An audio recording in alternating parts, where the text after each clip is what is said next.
Nima bu?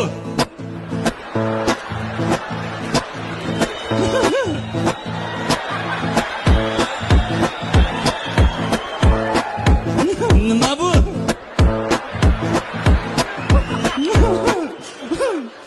Nima bu?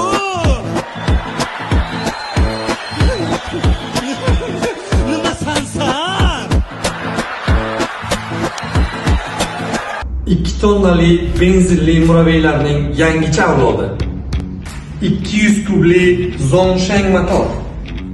Benzinli mototsiklda bunaqasi bo'lmagan magnitofon. Uzatmalar qutisi 5 bosqichli. 120 km/soatga harakatlanadigan mototsikl. Yuk sig'imi 2 tonna. 1.35 ga 220 volt. Uchtasi birda jidkisli tormoz.